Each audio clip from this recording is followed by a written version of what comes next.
Warning, incoming game over. Warning, incoming game over. Well, hello everybody. Welcome to a crossover episode of Game Over Edmonton and Game Over Vancouver. After that, from my perspective, wonderful game for the Oilers. They win 6-2, get revenge on the Canucks in Edmonton. I got to feel pretty great about that, especially after the Washington Capitals game the other day. I'm feeling amazing. David W. in chat correctly points out successful revenge. The Canucks, meanwhile, according to David, and I think, according to my guest, Kaya, have some serious questions to ask themselves. Would you agree? Oh, I got more than serious questions. My serious question is we should be the next team in Atlanta. Like, honestly. Dang. Wow. Okay. So, from an Oilers perspective, I mean, this is exactly the game that you want to see. I mean, big goals from Draisaitl leading his Hart campaign. He's one behind McKinnon, 74 points, 35 goals. Zach Hyman finally out of the bubble, finally out of his cage. 2 huge goals, 3 points. A huge game from Ryan Nugent-Hopkins, especially on the power play. Looked great out there. Big game from Pickard from the backup. We've been having questions about the Oilers' goaltending, and he was the better goalie tonight against Thatcher Demko. Now, I've seen some Canucks fans point out that it was kind of worrying, Demko's performance. What do you think about that? What do you think about how Demko performed tonight and his recent play?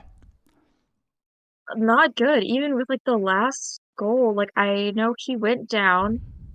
He went down and had left a game early in Seattle, beginning of January, because he collided with one of our defensemen who's now also injured, Noah Juleson. And yeah, so they collided, and then after that, he left the game. Kevin Lankinen, I'm not sure if he's back. I think he's back because I'm pretty sure Sheila's got reassigned. I may be wrong with that, but Lankinen's also had some question marks the last few games, but he's recovering from illness. Um, yeah, there's a few questions. If you could see it just on that last goal, I saw somebody describe it as like the metaphor of how the Canucks, I think it was Canucks Army actually, the metaphor of how the Canucks season is going Yeah, so far. And yeah, basically, if you didn't see it, it was by Kasperi Kapanen of all players. beautiful goal. Demko thinks he has the Beautiful puck. goal. It bounces. Demko thinks he has it. He doesn't get the rebound though, and he's literally like controller just connected in front of the net. It's honestly an embarrassing show from a goalie who was like second in Vezina voting last year. I mean, Um, it kind of is. I mean, he gets it. Kasperi Kapanen gets his own rebound. It's a wide angle shot, to be fair, but I mean, like you can't you kind of have to at least have to make a bit of an effort. But speaking of effort, on the insurance goal, it's Ty Emerson with an amazing physical play in the defensive zone to get that puck out. A lot of defensive plays from the Oilers to get the puck to a lone offensive Oiler for a goal. That first goal from Zach Hyman, Leon Draisaitl, what a pass! Kind of embarrasses wanted number one public enemy Connor Garland in the defensive zone, and just probably pass of the year to Zach Hyman on his backhand. It's crazy that we're looking at the best goal scorer in the league, and he's probably a better passer than he is a scorer. It was just absolutely amazing. yeah, And how sweet it was to watch that be on a defensive. I don't know if you want to call it a misplay, but he definitely got beat from Connor Garland. Feels pretty nice as an Oilers fan to see that, how to start out the scoring. okay, but here's the thing. I just found it so odd. Like I know I'm on an Oilers show, and this may not be a like a good take. I've already had my fair share of criticism on TikTok today, so Hmm. um because I made a whole thing about McDavid. Yeah. Anyway, why are you booing the guy that got cross-checked in the face? He wasn't Anyway, we already discussed this last show. I don't want to get into that again, but like I mean, when you really? go to Oilers fan, I mean, booing is amazing. I remember, um, rest his soul, when Columbus was in town. When I went to the Columbus game last year, the entire Oilers arena was booing the hell out of Johnny Gaudreau. So much fun. He scores the overtime winner in that game. What a player! What an experience! I mean, even if like I don't like I don't dislike the player, being in that arena and booing an enemy like that who like tackles McDavid to secure a win. I mean, it's just like it's exactly what like fandom is about, especially from like an Oilers perspective. That's exactly what you I wanna get into.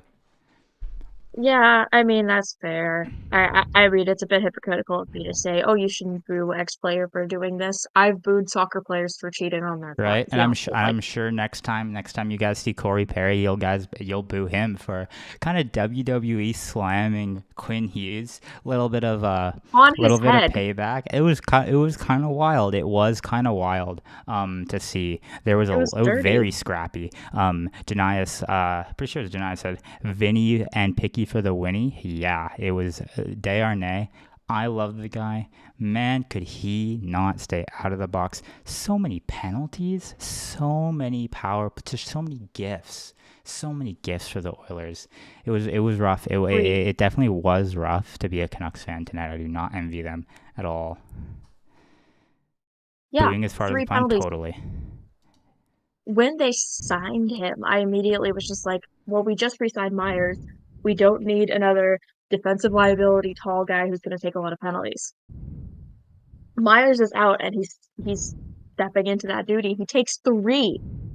That just makes no sense. Yeah, and Yeah. the Oilers power play without Connor McDavid, which looked anemic, looked terrible. Against the Canucks, looked amazing today. Ryan Nugent-Hopkins looked the best in the power play since his 100-point season. Jeff Skinner, he doesn't get a goal tonight, but man, I thought this was one of his best games in a very, very long time. He had so many great chances, especially on that power play. Really good to see him. Even like he did get some more ice time. Not as much as I would have liked to see, but definitely more than the 10 minutes that you're kind of seeing. You got 13 minutes, which is kind of nice. I do like that, and I do hope he kind of gets more opportunities. Obviously, he's getting them with Connor McDavid out of the lineup, but seeing him play in these situations, I'm definitely a fan. I'm definitely a fan. Yeah, I thought it was really interesting because I thought the Oilers were still in the phase of, oh, we're gonna keep scratching Jeff Skinner. And then I hear like all the broadcasts, I'm like, oh yeah, and Skinner takes the puck near the net, and I'm like, why is Stuart Skinner near Demko? Yeah. I was wrong. No, yeah. I mean, yeah, it's been a while since At least, anyone has heard Jeff Skinner on the ice. He was a healthy scratch for a few games in a row, but with Derek Ryan being waived, with Josh Brown being waived, there is finally space on the roster for him. Um, and I imagine that there's kind of a bit of a lot of fight in him and Stetcher and Emberson for fighting for these roster spots right now. Philip as well, he played a very good game. I thought there's a lot of fight from him because right now the Oilers have 13 forwards, or I think it's 12 forwards. Well, 13 including Kane, if / when he comes back, and 7 defensemen. So right now there is a lot of competition for lineup spaces right now, and you're seeing a lot of fight from Ty Emberson, who again, like second game in a row, stellar, the best defenseman on the ice tonight. I thought he was the best Oilers defenseman.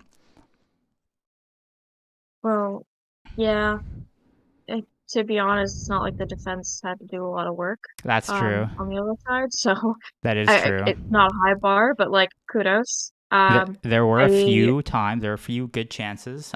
Canucks obviously did get 2 goals. I did think Pickard played quite well today. I will say.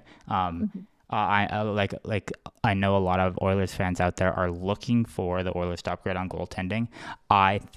generally think that's a good idea, but I think that Pickard is definitely serviced well as a backup, as shown in the playoffs and as shown, in his past starts. I'm pretty sure Jack said on the broadcast he's 8 out of 9 in terms of wins. I know that's a win stat, but he also has some good underlying numbers too. Not great, but not terrible.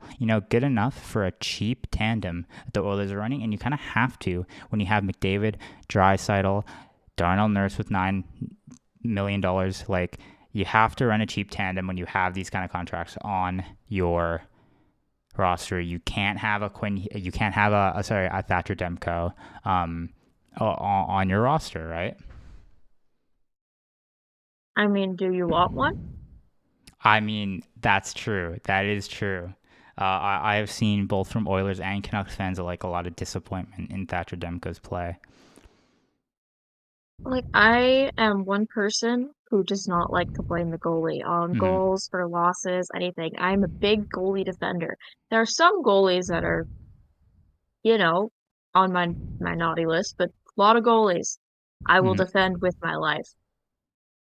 Demko could have had a few of those back tonight, and I don't know what's going on with him. I don't know if he's one of the players that has illness again. But again, last year, 8-1, he won, and he threw up in his mask at the end. So I don't even know what to say about his play. I mean, David kind of says it, no real moxie, no competitiveness from the Canucks tonight. I mean, it kind of was just a bit of the reverse of that the beginning of the Canucks game, the last Canucks game with the Oilers. It was just all Oilers all game. I felt like the Canucks Connor Garland definitely felt like he was in it. Quinn Hughes definitely had some impassioned moments. Ryan Suter got into it with Hopkins and Janmark, but outside of that, just felt like that none of them wanted to be there. No one wanted to be there. They were taking lazy penalties. Who was it that fought Corey Perry? And then Corey Perry just didn't drop the gloves and it's a 4-on-4. Oh my God, It was Teddy Bluger. It was Teddy Bluger because who got tripped by Troy Stecher. Yeah. Which is so funny. It is very funny. Troy Stecher, and then he starts fighting Perry. I don't know if that's because he thought Perry was the one who tripped him or because Perry, I don't know if I'm using it was the probably right for the I think it was probably to get him for the Quinn Hughes suplex. Yeah. Yeah. But I mean, Corey Perry, what a smart man to just he literally looks at the ref and he's not engaging, and Bluger still goes at it. He gives him a few hits to the head. You want to give your team a power play and you just negate it. The Canucks are just out of it tonight. They really, really were. And it's definitely rough to see. I mean, as an Oilers fan, it's very happy for me to see. But I can definitely imagine how unhappy I would be from that game, because there were quite a few games earlier this year where I felt the Oilers were giving a similar effort, if I would say. It's like senioritis when you're in grade 12 and you're almost finished and you're almost graduating. You just kind of stop caring because you've already got it. I don't know if that's a thing, but it kept being a thing when I was in high school. People would always say, "So senioritis, they're skipping classes, not caring during classes." Mm-hmm. That's kind of like the energy of last day of school is what the Canucks are going into, but they're going into that every game except for when they play on Saturdays because they beat the Leafs, beat the Oilers. Who knows if they beat Washington? But yeah, that's kind of the energy the Canucks keep going into in a lot of their games. And I don't know if it's the looming drama. But Rick Tocchet saying this is his toughest year he's ever had in professional hockey is not a good sign. But also from a coach, if you're a player that's being coached by that coach, you don't want to hear that. No, definitely. That's giving up on your team, and I feel like the team's also given up on him in a way. And people can say, "Oh well, this core has had 4 coaches to work it out," because they had, some of the older core players. I guess it's literally just Besser, I guess. But they had Desjardins gone. It was mainly Travis Green, Bruce Boudreau, and then now Rick Tocchet, a 4th coach, isn't going to fix that. Well, Travis Green got forced out by being pressured out. It's not necessarily the core's fault. It's mainly Adam Gaudette's fault. I'm not gonna sugarcoat it. For the previous season, But Bruce Boudreau got canned because he wasn't management's guy, and then to bring Rick Tocchet in, yeah, I don't know. I don't know. You can change the coaches, but I, you can't say it's the core's fault when you're also talking about trading the entire core except for Quinn. None of the Canucks more makes sense at the moment. Yeah, I I think this team should be the one that's being sold and relocated rather than the Vancouver Whitecaps. Sorry Yeah. for the ramble, but yeah. No, I mean, as an outside perspective, the Canucks are fighting for a wild card spot right now, and they're what 1 point back or 1 point ahead of the Flames. It's not a very good position to be in. There are a lot of Mhm. teams in the West, though. To be fair, that also don't look very good at all. It's not like the East, where like a lot of these teams do look kind of very inspired. I feel like a lot of these teams in the West are kind of playing to be the the least bad. Um, it seems like whoever's least bad is going to pick up those wildcard spots and face either Vegas Oilers or Dallas or Winnipeg for that divisional game, that divisional wildcard in the playoffs. But I really think Vancouver can definitely make like a surge, but I just like I don't know. I just have to see it. Because Janice like points out earlier, and I'm gonna definitely I'm gonna have to agree with this. That the earlier game this week, the Oilers Canucks game, where the Canucks won, a lot of that I think is that the Oilers were coming off one of the hardest road trips that any team in the league has had to deal with this year, and I think the Canucks kind of got inspired a little bit from that early lead, but again, they almost tossed it. Um, and coming into tonight, like you would think that maybe they would want to keep up a fight, especially when McDavid's giving Garland like the cross check to the face, but it looked like Garland was the only one who cared that even happened, right? I don't know. Yeah. Like, you can blame outside noise all you want on this, but if that's affecting your team that much, then what the hell is going on with the coaching staff? You blew a lead to Buffalo. The Hmm. only team in the East that is out of the playoffs, definitely, is the Buffalo Sabres. And you blew a lead to them late and lost 3-2, and you couldn't get another goal back. That is embarrassing. You should be embarrassed, and you should head into Edmonton, who cross-checked one of your players in the face. Their best player cross-checked one of your players in the face. Your third, I think, in points player, Connor Garland, which also insane. But like he cross checks him in the face. Sure, you win that game, but you're going into their barn. They knock you out in the playoffs. They humiliate you on home ice with 7-3 win back November. I don't know. And they do nothing. They literally sit there and let 5 goals happen against them, and they do barely anything. What kind of mindset are the players, coaches, general man like how is Patrick Allvin happy with this roster? You can say as long as everything goes right, then we're a playoff team. Well, shit doesn't go right all the time. Sometimes you're gonna have injuries. A lot of the time you're gonna have injuries, but other teams get through that too. So what's so different about the Canucks? What is the issue? What's the problem? Like, do we need a first overall pick? We're not getting one. Do we need I don't know, lower property taxes? Maybe that's not happening. I just have no idea how to fix this team. Because I also don't want to blow up the core because they were working last year. What changed so much over the summer? And how do we get back there? Because it's just the 360 or the 180 flip has been insane for lack of form. Like, was Vasily Podkolzin really the glue of this team? Did we need Zadorov that badly? Was Ian Cole even that bad? Like, you're making me question if Ian Cole is like a top 4 defenseman. That's how, like, I feel like I'm Like, losing my sanity. Sorry. Jesus, man. I'm just Like, that's I'm that's a I rough said place to prepare be. for a crash out. I said prepare for a crash out. This is the crash out happening. I am so sorry, Ash, but No,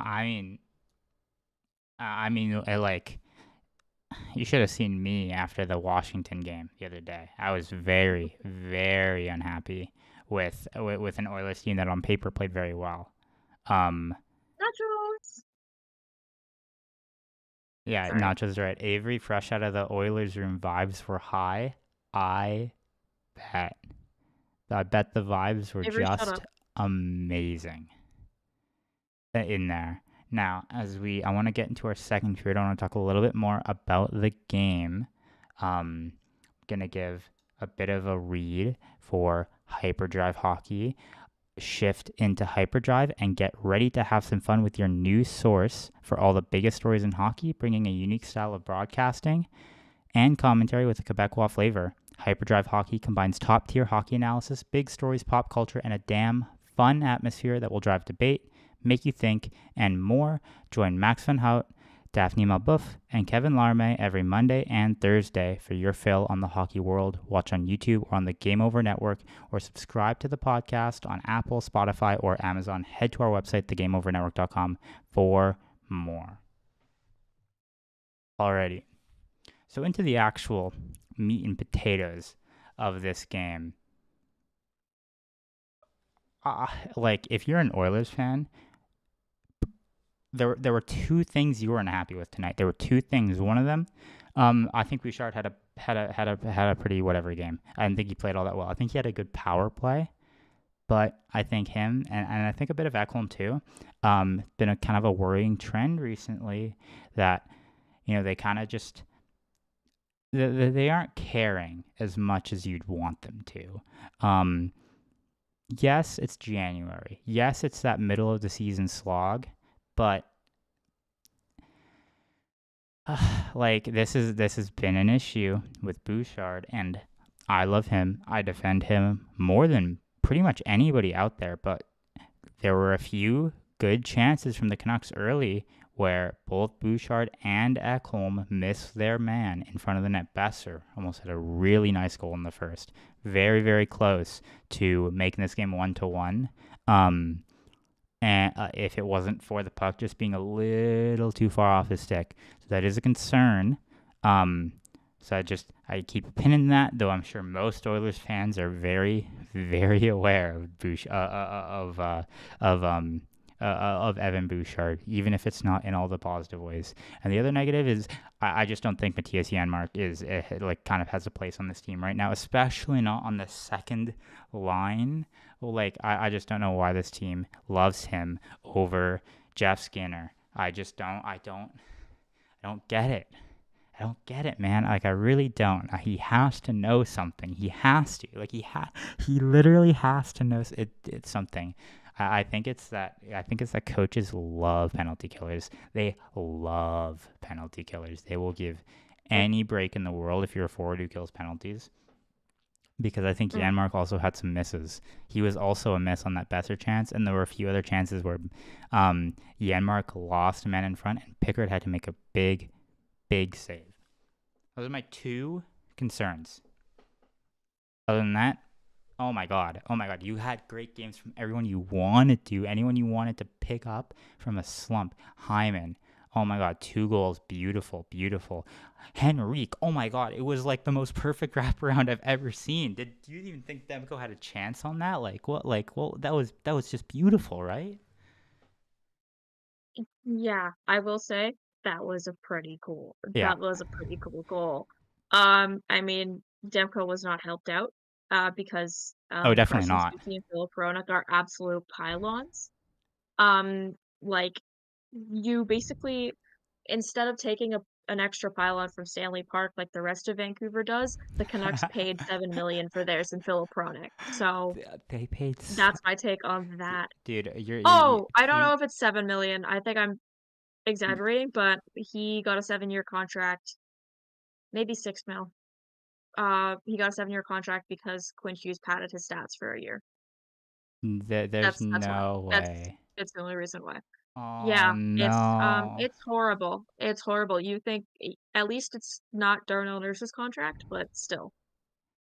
I mean, Sorry. Nurse probably provides more than Hronek. I'm gonna be fair.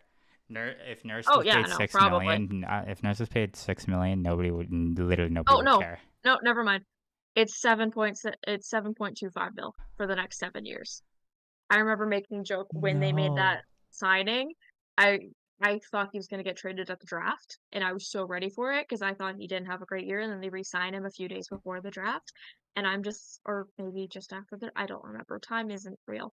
But no, yeah, they do that, and I'm just like, oh, well, buyout season in 2027 is going to go crazy. Because yeah, I think that's he crazy. is. He definitely just got his stats padded by Quinn Hughes. Quinn Hughes is like obviously the best defenseman in the league, but like man, oh, you can't do that. You can't do that as a GM, Alpine. What are you doing? Yeah, and like I like to like I mean, then again, my last faith that I placed in a GM was, I don't want to say I had any faith in Benning, but he was there. He was the last GM. So Patrick Alvin coming in was like a breath of fresh air. Um, no. I mean, like, I trust most of the decisions he's made. But yeah, a lot of questionable ones. Um, but yeah, Oilers. I thought the most notable thing Janmark did was draw a penalty with Carson Soucy Yeah, to also take a Canuck off the ice. No, I also thought that was kind of funny how he was punching him. Um, or was he punching? I don't know. There was a lot of punches thrown tonight, and then also the only time I noticed Ekholm was when he was being absolutely destroyed along the boards by Elias Pettersson, that's who true. continues to keep throwing out big hits. And yeah, I Yeah, love that about him. that's true. I did think Pedersen had a pretty physical game in a game where kind of if it was a very physical game in terms of scrums, but in terms of hits, I thought it was kind of all Oilers with a lot of the big Mm. um Yeah, plays along the board. Sans a few good ones, especially from Elias Pettersson. I think the Canucks also didn't show up with hits as much because Kiefer Sherwood left during the game in the That's second period, true. and he didn't return for the third, and he is leading the NHL in hits by a lot. So yeah, that probably contributed to it a little bit, but Did they say? I heard it was an undisclosed. We don't really know what happened, right? they just said he won't return to the game. I haven't heard anything new, but we'll find out. Actually, we probably will find out. It's the Canucks. Who am I kidding? That's true. Regardless, after Oilers take a 3-0, kind of a familiar score, 3-0. Will the Oilers blow it? Will they? No. The Oilers' second period, no shots for the Canucks' first 9 minutes. No shots. I don't know if that speaks to the Oilers' defensive game. I don't really mean to keep ragging on them, but I really just thought it spoke to how much the Canucks just did not want to be here tonight. They really, really didn't. They were like the Beluga blunder where Phillip gave it to Hyman for that first goal in the second period. Like more penalties, like I don't know, like the Yeah, effort just wasn't there. It just wasn't. the the Canuck with leading hits in the game with 10 was Mark Friedman, who missed 10 minutes of play with a 10-minute misconduct for bumping into Corey Perry. So yeah. I love misconduct. So you only ever see misconducts when a ref gets mad that someone was speaking to him, or if it's like 10-minute Yep. misconduct for everyone on the ice, something like that. So Yeah, sense. Friedman probably gave I can't remember. I think it was Dan O'Rourke tonight. Probably gave him a piece of his mind and spent 10 minutes in the box for that. Yeah, definitely. Like, yeah. I was like looking at the forwards, I'm like, this doesn't add because the Canucks still led the Oilers in hits. But it was pretty evenly, like Pettersson only got credited with one hit, which I feel like isn't doing him justice. Miller led the forwards with four. Besser and Sherwood both had three, which Besser, why? Desharnais had six. And Yeah, yeah, I don't know. It was, yeah, the Canucks did not want to be there, and they showed that. very well. But yeah, the Oilers definitely had their numbers all over the ice. Mm. You could have put on the Abbotsford Canucks onto the rink there at Rogers Place, and I think they would have played better. At least with more emotion than the Canucks did. Because, like, yeah, sure, they were getting into scrums, but Was it in their how game? much of that No. is I just mean, try? there's No, yeah, there's totally a difference between, getting to scrums and then actually like caring about the hockey that you're playing. I just didn't see that from the Canucks. The only two goals really were for what Brown misses, Connor Brown misses Besser pots it. He's one of the only Canucks that kind of showed up tonight. And Hronek gets just a weird little bounce on Podkolzin. Okay, it's 5-2. Eventually comes 6-2. Like, I mean, okay, like you'll take those stats, especially for Besser. But like, I mean, really, was that like good hockey it's played by the Canucks? Were they rewarded for anything for that? No. it's the one Fronek slapshot goal that we get like every month or so, and it's just like, okay, he makes to make up for like the $7 million that he gets paid per year. So he scores a goal per mil, which is insane. It feels like. I think he probably scores less, and I'm just padding his stats, so call me Quinn Hughes. Um, yeah, That's a good one. it's That's the that's a good it's like one. it's rare that he actually gets a shot that goes on net too. So proud of him for, figuring out where the net is. Yeah, I don't know. I've seen U9 players with better perception of where the net is than Philip Hronek, and he I gets mean, paid I millions and wa- I millions of mean, we watch dollars. Evan Bouchard every night, and that man has more shot attempts than shots on goals. So or misses and shots on goal. Of course, he's gonna have more attempts. You know what I mean? That guy misses net all the time. Yeah. Anyway, as we're gonna move into our third period, I want to shout out the Game Over Patreon. Are you looking for ways to support an upstart media company employing over 30 young journalists like ourselves and analysts across Canada? If you have a few spare bucks kicking around, head to our Patreon page at patreon.com/thegameovernetwork. There, you'll find multiple tiers featuring different rewards and goodies for helping us grow. There's extra access, exclusive looks behind the scenes, Discord benefits, merch discounts, opportunities to give us feedback, and you can join us for special shows live where you can interact with hosts as we launch more ways to improve your experience. If you're not able to spare a few dollars, we have a free tier available so you don't miss out. If you really want to help us, make sure to click like and subscribe on YouTube, rate us 5 stars on your favorite podcast app, and share our work on your social media of choice. Word of mouth goes a long way. That's patreon.com/thegameovernetwork for more.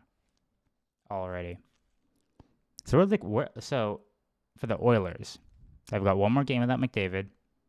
They go to the Sabres, matinee game. Oilers are terrible in matinee games, but it is home. It's against the Sabres. Should be, I think, probably a win. But I would like to see more from Philp, from Skinner, from Stetcher, from these players that are kind of towards the bottom of the roster without McDavid in the lineup. I would like to see them given more opportunities so we can kind of see what the Oilers have come playoff time, come these really intense series where we know the Oilers are going to get targeted for their weaknesses.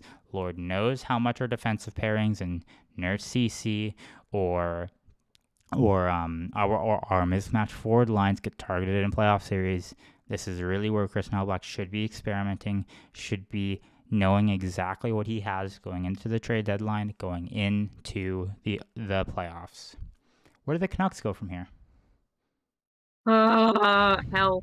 Um, Oh, that's brother. that's where I'm at right now. I don't know where the Canucks go from here. We play Washington at home. Washington hasn't lost in 10 games. Um, I really have no words for the people are saying they should sell. People are saying that they still have a chance. I mean, they still have a chance. Um, just saying. I mean, I still have blind faith that LA won't make it. Um, And they're 3 points back of Calgary. Calgary has a game in hand, though. They're 8 points back of Colorado, so I don't know, maybe my haterade pairs off, where works out. That's what I meant to say. I don't really know what the Canucks are doing. I don't think the Canucks know what they're doing. They have one more game without Tyler Myers. That might be a good thing. I don't know what is going on. And yeah. So I'm just waiting for the team to get fleeced in a trade with like the Rangers or the Canes. I know some of the pieces that were talked about. I'm like Cheadle and a bunch of draft picks aren't going to help us for the Rangers. I want Lafreniere. They probably won't give him up, but hey, maybe if you tell Peter Laviolette that you're going to give him up, he probably will because I don't know, that man hates young players. Um, I don't know what the Rangers thing is. They should hire like I don't know, Rick Tocchet for that. But anyway, maybe not actually. Yeah, no, screw it. Rick Tocchet. Considering Hoglander was scratched tonight, I thought that meant he was gonna get traded. No, I just forgot that Tocchet just hates Hoglander for some reason. Yeah, I don't know where the Canucks go from here. I mean, other than to like Cancun, like book your golfing reservations early, my guys. That's all I have to say. There's a dog here if anyone is wondering what the blob is. Um, my dog's here for moral support.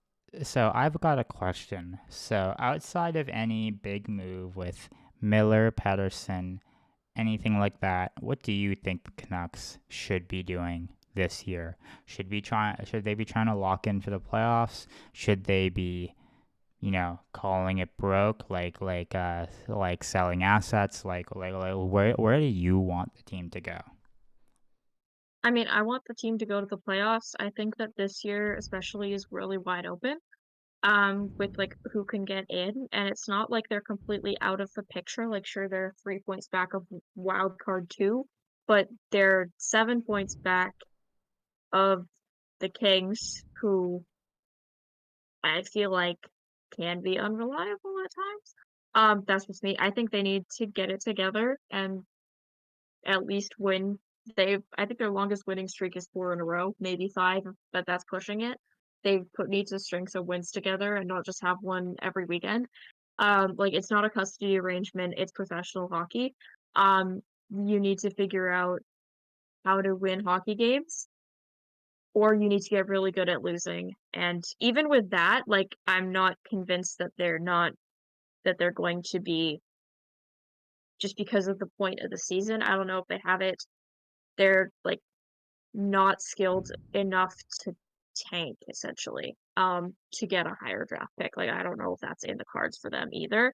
Um yeah, I don't I think they should still go for the playoffs because I mean if if a lot of the teams in the East can make it, like how they've played out, if Travis Green makes it to the playoffs this year and the Canucks don't, I feel like it is an absolute embarrassment. Or at the least Canucks don't try. It's an absolute embarrassment. I mean, I'm not going to lie, that will be a bit of an embarrassment for the Canucks. And right now it is looking more and more likely. Though not that Ottawa has been playing the best hockey of late. But it still looks like they're obviously very much still in that fight for that Eastern wild card spot. But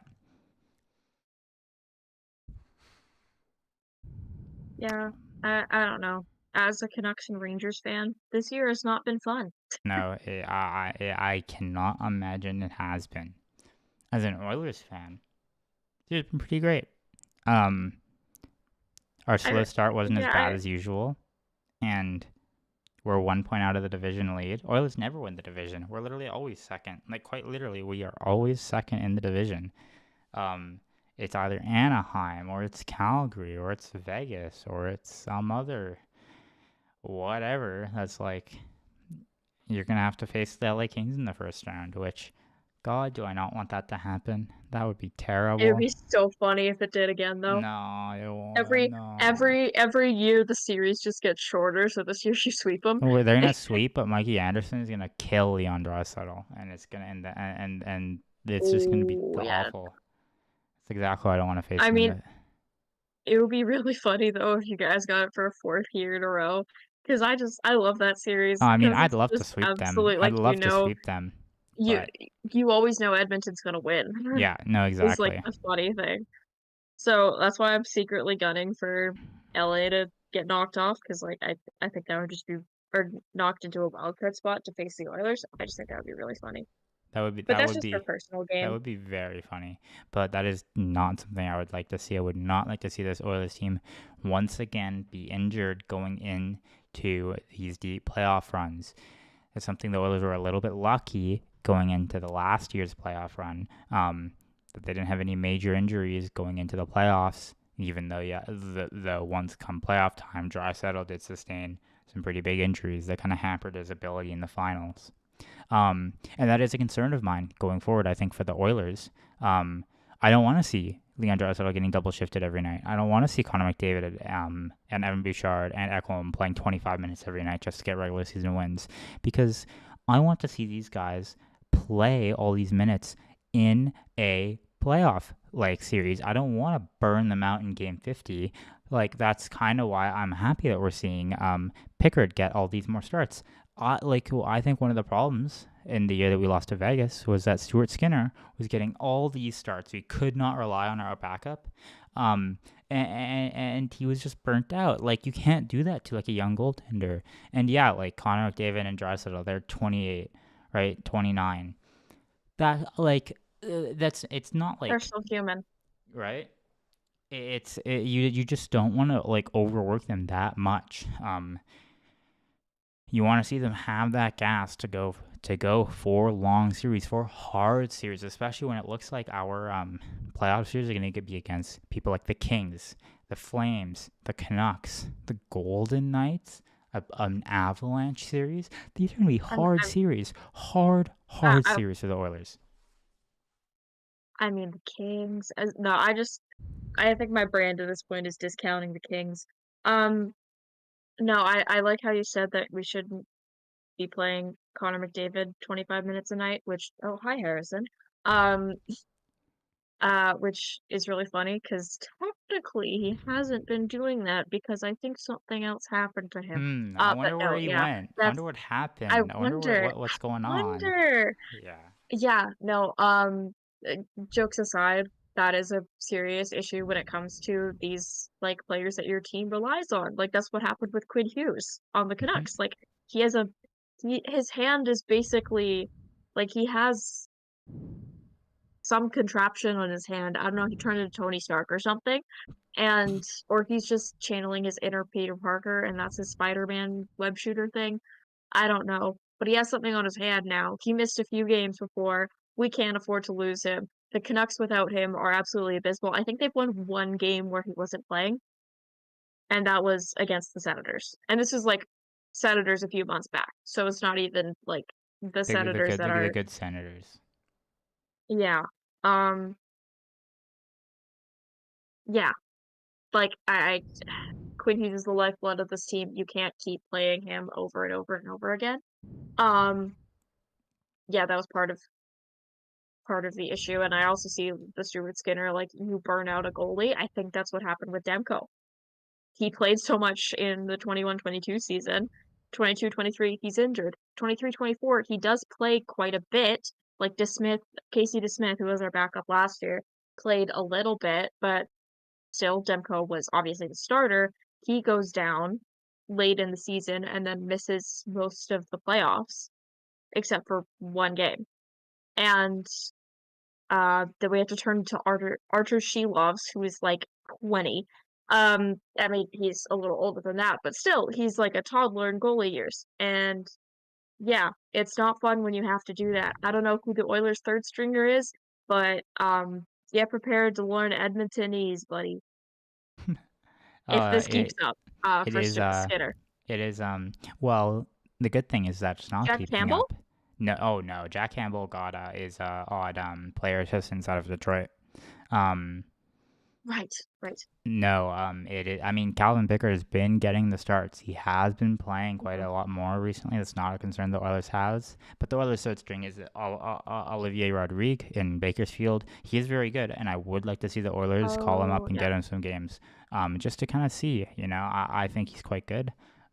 He is definitely one of the better goalies in the AHL, and a lot of people that I trust in terms of prospects are very high on him. Um, and once like Pickard leaves, which he eventually will, because he is not like he's not like old, but he is on the older side, and he doesn't feel like a permanent option. I would like to see what the Oilers can do, even if it is to trade him eventually. Connor Delia. I call it Connor. All this talk about Connors. Colin Delia. Colin Delia. The one of the only NHL players that can read is one of the Oilers goaltenders as Yeah, well. he is the He's Bakersfield number 4. Um, He was the backup in 22-20, where he was the first stringer in 22-23, and I remember there was like an Air Canucks thing where Connor Garland goes and interviews all the Canucks on a plane, and he's reading a book, and then Connor Garland's just like, yeah, he's probably one of the only guys on the team that can read. Um, yeah. So I mean, glad to see. I think he was with Winnipeg last year, so glad to see he's back with another org, but yeah. I don't know. Zach He can Clark. read, so that's a good thing. That is a good thing. Zach Clark I just got here in man pain, so much pain. I mean, Gosh, yeah, Payne. that's kind of been the Yeah. theme. It's kind of been the Zach, theme from the Kaya side of you missed the crash out. it was a pretty good crash out. I will say I'm very impressed. So as we move Uh, into our last our overtime here, I do want to give a little social media shout out. If you're enjoying the show so far, you probably want more of this, right? Well, make sure you hit the like button on this video, click subscribe on our channel, and make sure you check the notification bell so you're alerted when we go live. If you're listening to our podcast, please give us a 5-star rating or even write a positive review. If you really like us, make sure to follow us on your favorite social media platforms. You can find the Game Over Network on Blue Sky, TikTok, and Twitter, Instagram, Threads, LinkedIn, at the Game Over Network. Where can they find you from Game Over Vancouver? Game Over Vancouver. I mean, pretty much same places. Game Over NHL, Game Over on the social medias. It's either Game Over Network or Game Over NHL, pretty much. Um, Thank you, word counts for social media usernames. You can find me at Kaya May, pretty much at anything. Kaya with a J and May with an E. Um, yeah, that's that's pretty much where I am, all moments of the time. But that makes sense. All moments of the time. Anyway, You can yeah. find me at Ash Jubilee on whatever, mostly Twitter, but find me wherever. You also find us at thegameovernetwork.com where you can sign up for our newsletter. Now, we're in our overtime, we're in our questions, we're in our thoughts from chat. Will Gallo asks, just tuning in, thoughts on Perry tonight playing with Dry and how Skinner looked on the power play? I thought Skinner looked great in the power play. I really, really like Skinner on the power play. We were talking early in the show about how we thought Skinner had a lot of great looks, terrible puck luck, happens. Should have had one. I agree. I thought he was very active in the play. I thought he was moving around. And as well as I'm talking about it, I thought Nuge looked the best power play that he had looked since his 100-point season. Maybe there's something about McDavid not being there, opening up the ice a little bit for him to move around. I thought he was a lot better, especially as I've seen some people have concerns about him and his role in the top line on the power play. But I definitely liked Skinner, and I liked Perry's game tonight too. I think some nights Perry does kind of look a bit old. Not slow, but not like slow in terms that he can't skate fast, but slow in terms of like reaction speed. He gets knocked down and it takes him a little harder to get back up. But I thought he looked really nice today. I thought he was a great energy guy, especially, you know, given Hughes the good old suplex. Thought that was pretty nice.